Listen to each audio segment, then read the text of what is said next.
un video de guerra de un grupo, yo le llamo subversivo, que está operando en Haití, donde está incitando al pueblo a la violencia, a reeditar los hechos que hizo de Salines en nuestro país, violando niños y niñas y aterrorizando a los dominicanos con el uso del machete. Nosotros estamos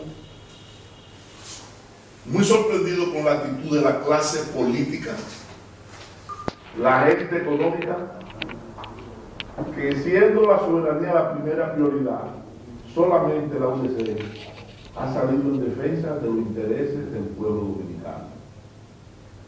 Que nadie se llame engaño, y vemos una complicidad con las potencias extranjeras, a la cual le llamamos por su nombre, llamamos a Estados Unidos, a Francia, a Canadá, a Inglaterra, de sus intenciones de fusionar la isla para la explotación tanto de sus minerales como sus hidrocarburos.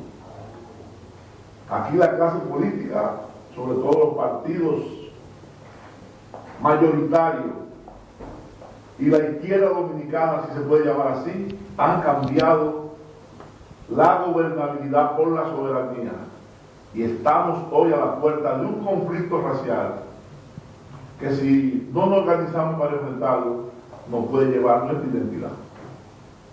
Usted dice que ese grupo está operando en Haití, son haitianos. Son haitianos, sí. Ese es un video que está circulando por las redes, pero solamente le está llegando a los haitianos.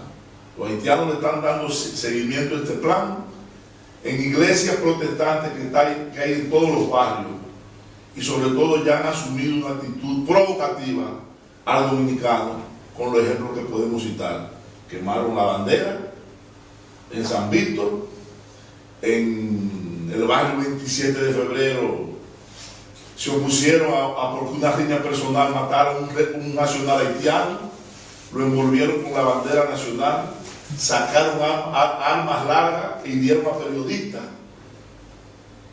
El domingo pasado en Santiago no se pudo dar la misa porque ellos con autoparlante impidieron que salió el obispo a protestar por esa situación, y diciendo la complicidad que tiene la policía y organismos de seguridad y la propia Guardia Nacional frente a la actitud de los haitianos en contra de los dominicanos. ¿Pero esos grupos están operando en Haití y vienen para acá o solamente en Canadá? Pero actualmente hay una invasión masiva de haitianos, y lo más importante es que no solo están utilizando las guaguas de transporte público, sino que ya en motores a veces se trasladan hasta 7 personas con sus niños, porque aquí se le va a dar identidad como dominicano.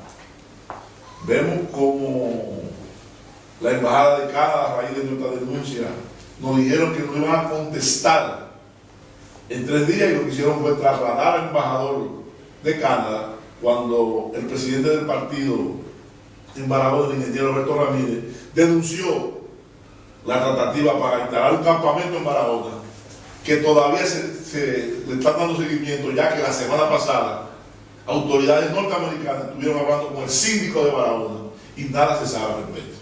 ¿Cuál es el llamado que ustedes le hacen a las autoridades? A los dominicanos no, a las autoridades no.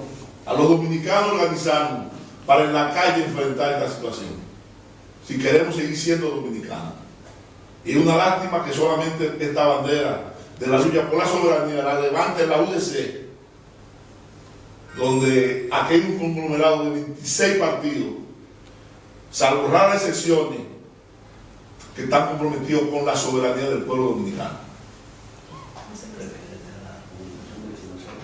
Pues sí, a raíz de la denuncia del campamento en Montellano, le remitimos una comunicación al CEA, porque son tierras del CEA, son tierras del Estado, cómo se adquirió esta tierra y cómo se permitió erigir ese campamento para refugiados indocumentados.